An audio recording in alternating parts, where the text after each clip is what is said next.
very good evening. You're watching Headlines Now with me, Deepthi, where we bring to you news from all around. But before we look at the highlights in detail, let's take a look at the top headlines. Chief Minister Jayalalitha writes to Manmohan Singh to take necessary steps for the release of Alex Menon. Government swings into action over the kidnapping of Alex Menon. Anti-Maoist operation suspended in Bastar. 5-member panel to analyze the safety of Mullai Periyar Dam to submit its final report to the Supreme Court on April 25th. Indian delegation's visit to Lanka of no use to the people there, alleges CPI leader D. Raja. Madras High Court imposes fine of Rs 1 lakh to the petitioner who filed a case seeking the dismissal of Army Chief General V.K. Singh. Sasikala appears in the Bangalore Special Court for the hearing of the disproportionate assets case. Madras High Court rejects the bail plea of a 37-year-old school teacher for allegedly eloping with an 11th standard student.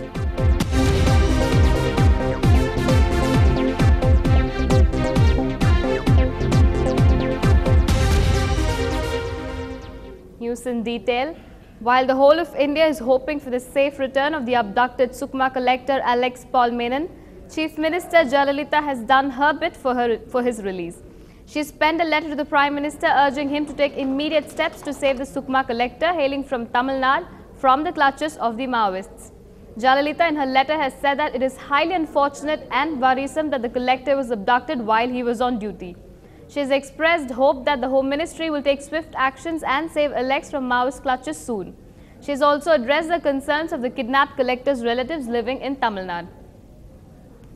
UPA ally and DMK President M. Karunanidhi too appealed to the centre to take all steps for the early release of abducted Sukma district collector Alex Paul Menon. Writing in the DMK mouthpiece Murasuli, he requested the centre to extend all help to the Chhattisgarh government and ensure his early release. Karunanidhi recalled that Home Minister P. Chidambaram had spoken to Chhattisgarh Chief Minister Raman Singh to discuss the issue and said that the abducted officer's wife had also made an emotional appeal for her husband's release. The centre and the state have swung into action after the kidnapping of Chhattisgarh district Sukma collector Alex Menon. After the Maoists set a deadline of Wednesday and asked for forces to be withdrawn from Bastar, the government has decided to put operations in the area on hold as they do not want a confrontation. The Maoists also demand the release of 8 prisoners and Operation Green Hunt to be halted. Sources say that the security forces now know the exact location of the collector. The state has set up a 5-member team led by Chief Minister to tackle the hostage situation. Commenting on the abduction of Sukma district collector Alex Paul Menon by the Maoists, Indian Communist Party Secretary D. Raja said that the incident was very unfortunate and that such practices should be strongly condemned. Communist Party of India, we do not approve what Maoists are doing in Orissa or Chhattisgarh. We condemn the abduction of the collectors as well as the elected members of Assembly. D. Raja said that the Indian delegation's visit to Sri Lanka would not do any good to the plight of the Tamils there. He also added that the MPs who are back in India from the visit are contradicting each other's statements while briefing about the situation prevailing there.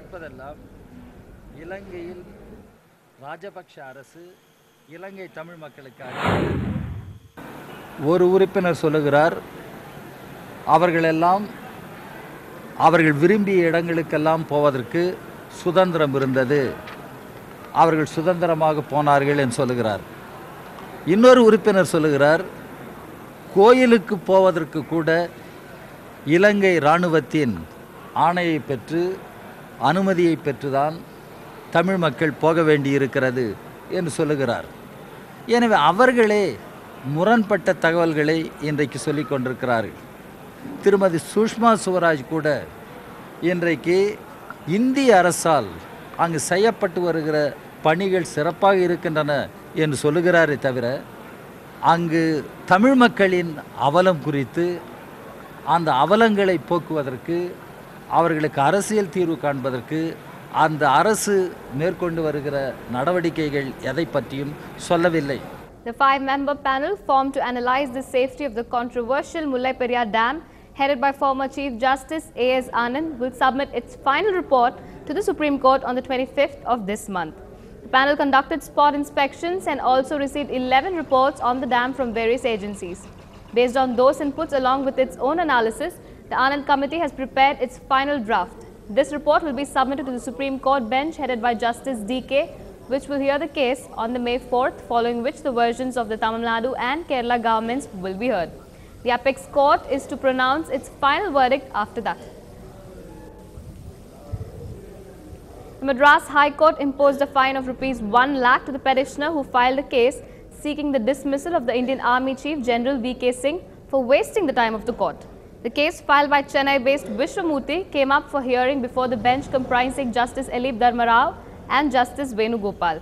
Additional Solicitor General Ravichandran, representing the central government, quoted the previous judgments of the apex court that an incumbent army chief cannot be dismissed. The judges dismissed the petition by imposing a fine of Rs 1 lakh and ordered the petitioner to pay it within a period of 2 weeks. This case, WP 10753 of 2012 came up of the second bench of the LP Dharmarao and Venugopal. Take the case, and argument is additional Solicitor General Mr. Ravindran argued, and 3 cases is referred to the Supreme Court cases, and also is argued the stand is V.K. Singh is appointment is correct, and the Government of India is stand is very correct. Because of this argument is going to end, and the petitioner going to withdraw, but Justice L.P. Dharmarao and also Venugopal J is going to fine is 1 lakh fine within 2 weeks to Arbitration Association. Otherwise, to take the Revenue Act. Union Minister for Chemicals and Fertilizers M.K. Aragari, responding to the allegations of encroachment of land for the Daya Cyber Tech Park in Madurai, said that no rules were flouted. Apparently, the land in question is said to be owned by his family members. Based on complaints filed, the district collector Sahayam had summoned the minister and his son Dayanidhi Aragiri. Speaking for the first time on this issue, Aragiri said that there are no irregularities as alleged. When he was quizzed about his brother's talent, he refused to comment on the reported rift between them.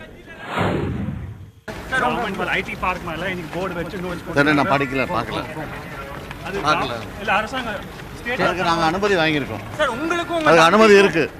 V.K. Sasikala appeared in the Bangalore Special Court for the hearing of the disproportionate assets case against Tamil Nadu Chief Minister Jayalalitha.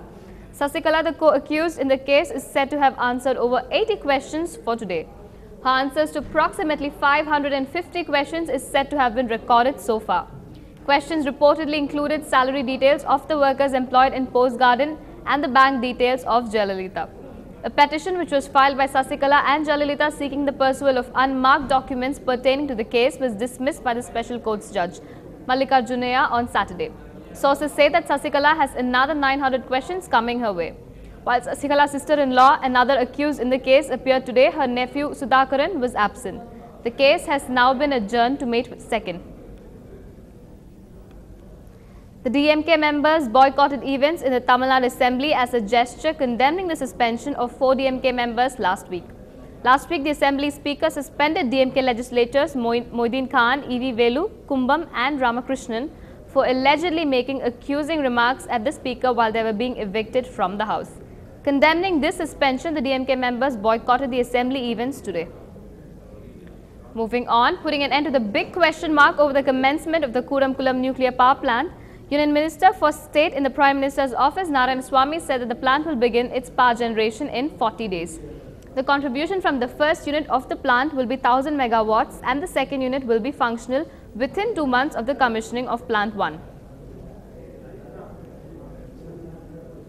The Madras High Court rejected the bail plea of a 37-year-old teacher, Kumudu, for allegedly eloping with the 11th standard student to Delhi a few months ago. The police had caught the teacher and her student in Delhi based on a complaint filed by the boy's father, following which the teacher was arrested. The teacher had then filed a petition with the Chennai Sessions Court claiming that she had taken the boy to Delhi to only give him moral counselling as he had complained of torture by his parents. However, the court refused to grant bail to the teacher and condemned her act. We'll move on to a short break now. More news and updates await you on the other side of the break. Stay tuned.